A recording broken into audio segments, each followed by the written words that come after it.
With a portfolio of more than 50 private companies and over $400 million in the bank, Kevin O'Leary is exactly the kind of guy you should be looking at for advice during a global recession. Ever since July 2022, O'Leary has been going on about how we can use this recession to our advantage and actually come out of it with loaded pockets. Sounds kind of impossible, right? Well, not if you're Mr. Wonderful's advice. What does Kevin O'Leary think about the world's economic condition, and what's his strategy to make it out of this? Keep watching to find out.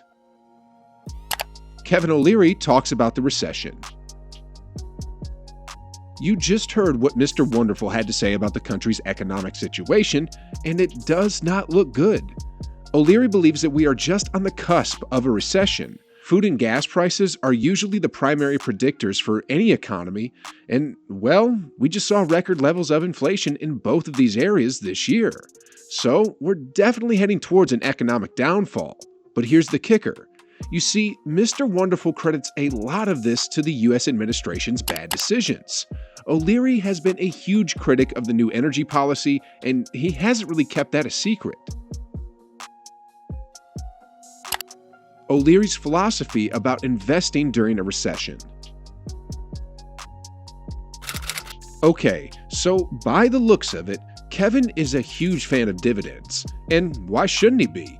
Dividends are one of the best ways for an investor to make recurring revenue. They can signal that a company has a stable cash flow and is generating profits and are generally safe bets, especially if you're in a recession since they ensure cash flow.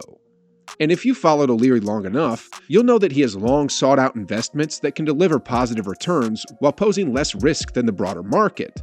Sure, the glitzy worlds of hedge funds and private equity may have tempted Mr. Wonderful at times, but he is still largely stuck with dividend-paying stocks. In fact, his trust in dividends has inspired his latest venture, the O'Shares family of ETFs that only invest in dividend payers. Now, the difficult part came when deciding how to invest in those principles. While O'Leary likes ETFs, he discovered that the indexes they rely on were largely market cap weighted, which meant that most funds would have far too much money allocated to their largest components. Kevin's large cap US fund, the O'Shares FTST US Quality Dividend ETF, includes many well-known names including Johnson & Johnson, ExxonMobil, and Apple. However, the underlying index developed in collaboration with FTST Russell also tests company cash flows to ensure dividends are sustainable. After all, dividends are among the first things to go when money is tied. According to O'Leary, inflation is still high. Just take this, for example. Consumer prices in the United States alone rose 8.5% year-on-year in July, which is down from 9.1% in June, but still near a multi-decade high. The Fed has already raised interest rates several times this year in an attempt to slow down that concerning trend. And since it is unclear how the economy will react to higher interest rates, stocks are selling off at record rates. It's like we're in the middle of a pump and dump marathon. No one wants to hold on to a single stock for too long, and that's making the market incredibly volatile. But in O'Leary's opinion, that is a huge mistake. So, where should you spend your money in order to prepare for a recession? The investment mogul and Shark Tank star believes that stocks should be held in a rising interest rate environment. Now, of course, not all stocks are created equal, but Mr. Wonderful believes in light of the current environment, people should be seeking companies that can raise prices without facing consumer backlash. When he was asked where people should want to be in equities when rates start to rise, O'Leary replied, "In companies with pricing power." In other words, he means companies whose goods and services are necessities for people. So much so, in fact, that they're willing to accept a small price increase or even sometimes a larger one as interest rates rise. But where does one find these ever-profitable companies? Well, according to the business mogul, the healthcare sector looks good right now. He says that investors should focus on companies that produce items that people still need during times of inflation, particularly what they eat and what they drive during periods of high inflation. O'Leary singles down the energy sector as a particularly prudent place to park some money. And there's a lot of merit to that statement. While fueling your car, heating your home, and cooking your food are all becoming more expensive, energy stocks have delivered outsized returns for several months. And this is despite the recent drop in oil prices. Shares of ExxonMobil and ConocoPhillips are roughly up 71% and 92% respectively.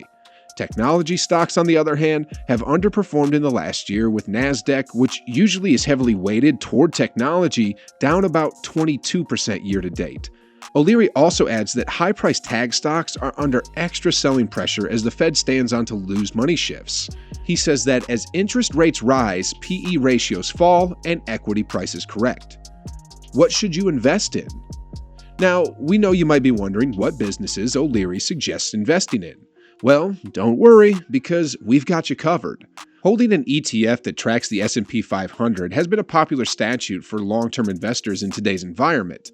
However, O'Leary does not believe in owning a broad-based benchmark index. Instead, his concerns are once again focused on inflation and the Fed.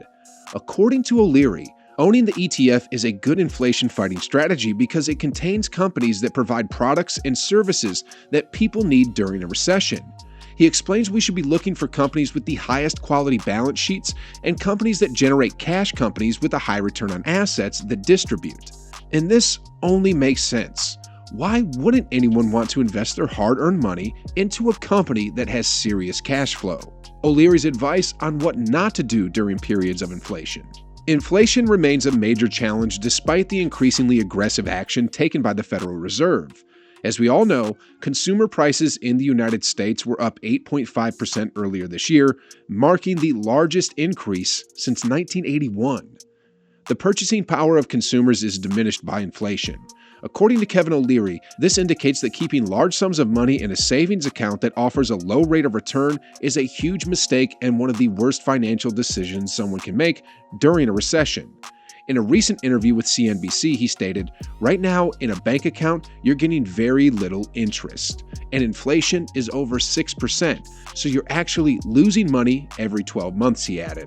In other words, if the interest rate on your bank account is 0.1% each month, but inflation is 6%, the value of your money will actually fall by 5.99% over the course of that time frame. O'Leary claims to have learned the hard way that banks were a bad place to keep his case when he saw how little money his savings account was earning. O'Leary agrees with the experts, such as Warren Buffett, who advise people to invest in index funds, which are automatically diversified. Despite market volatility, O'Leary notes that the S&P 500 has historically outperformed inflation. Even when the market is sinking, experts usually advise maintaining the course and fighting the temptation to sell. According to a recent JP Morgan advisor, the 10 strongest days for the market since 2002 occurred after severe falls, such as the 2008 financial crisis and the 2020 market crash at the beginning of the pandemic. According to CNBC, if you bought $10,000 in the S&P 500 at the beginning of 2002, you would have more than $61,000 at the end of 2011 if you held all of your investments, but just $28,260 if you missed the market's 10 best days. In general, O'Leary is not opposed to spending money in savings accounts. In fact, he recommends having an emergency fund equal to 3 months' worth of salary on hand at all times. However, if you've established a safety net for yourself, O'Leary advises in investing in index funds because they provide a straightforward as well as a diversified method to gain access to the stock market. What investment strategy does O'Leary follow himself? O'Leary's entire daily routine revolves around making money. He spends 1 hour reading the news after getting up. To stay up to date with the international markets and happenings, he reads articles in newspapers and watches news broadcasts from all around the world. He claims that doing so is essential for making judgments at work and helps him avoid costly mistakes. Mr. Wonderful claims that you must invest in information. O'Leary says, if you make decisions without relevant information, you will lose money 100% of the time. Even though it sounds simple, spending an hour scrolling through articles on your social media page is quite difficult. You can easily lose track and change course. However, O'Leary's approach is more rigorous. He believes the only way to be successful is to have a good filter. He explains that you need to be able to distinguish between what is and isn't real. During his weekday morning news hour, O'Leary avoids articles with ridiculous and outrageous headlines, no matter how appealing they sound. Instead, he prefers early morning broadcasts from Asia and Europe, where markets open earlier than Wall Street and provide a sense of pace of his day ahead. He also prioritizes any fresh peer-reviewed academic and scientific studies related to his business, which are typically sent to him by banks with which his firm works, he says. Notably, O'Leary claims to fact-check any news he reads. He claims that he routinely watches clips from BBC broadcasts in the morning and compares them to domestic headlines from national outlets, and that he disregards any news that isn't supported by numerous sources. After his daily morning news hour, O'Leary strives to avoid media noise for the rest of the day, avoiding reading news until at least 4 p.m. According to Mr. Wonderful, if you let the news and social media bleed your time, you're going to become a very inefficient person. And honestly, that's something a lot of us feel. Keeping in line with O'Leary's advice, here are some of the best businesses to invest in.